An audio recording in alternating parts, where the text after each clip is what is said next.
Quick update about Wells Fargo, the bank that, until recently, was laughing all the way to itself. Now, last week, we covered the revelation that their employees had created millions of fake accounts in customers' names. And this week, we got more details on why it may have gone on for quite so long.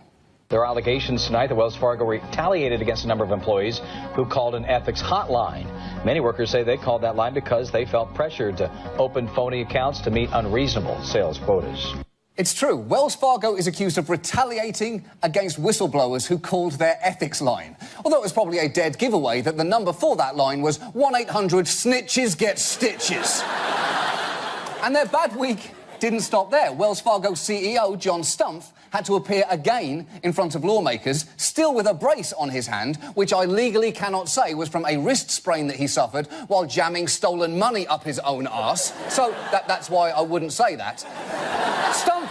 Stumpf forfeited $41 million of his pay this week, but he is still somehow holding on to his job, which is especially galling, considering it also emerged this week that Wells Fargo paid $24 million to settle an entirely different case.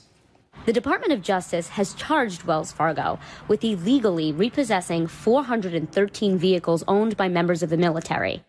Wow! That is no way to treat members of the military. Thank you for your service, and while we're at it, your Honda Civic. Cheers! Thank you very much. And this pattern of behaviour is a little hard to take, coming from a bank who, just 10 years ago, were producing actual ethics videos for their employees to watch, like this one. Okay, this is an uncomfortable subject. But let's face it, we're in the business of trust and money. And while we pride ourselves on our high level of honesty, even we are not immune from the occasional bad apple. I'm talking about internal fraud. The consequences are swift, certain, and severe. Jobs are lost, family and friends embarrassed.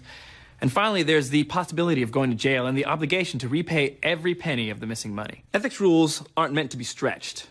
If they are, ouch, well, they inevitably come back to bite you. Cool.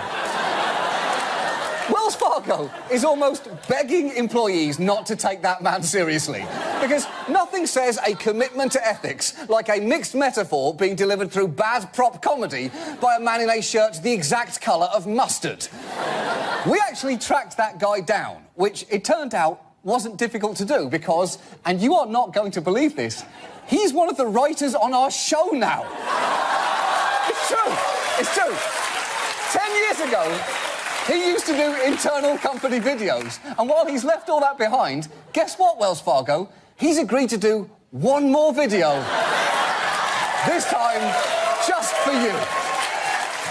Okay, this is an uncomfortable subject, but remember me, Wells Fargo? I'm your fraud guy.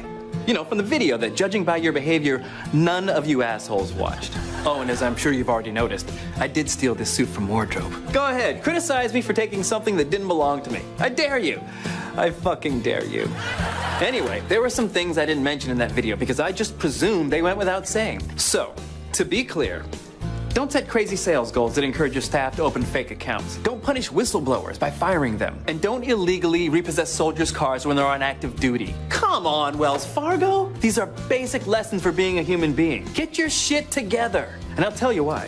It turns out ethics violations aren't actually like a rubber band. Oh, they're more like a dildo attached to a boomerang.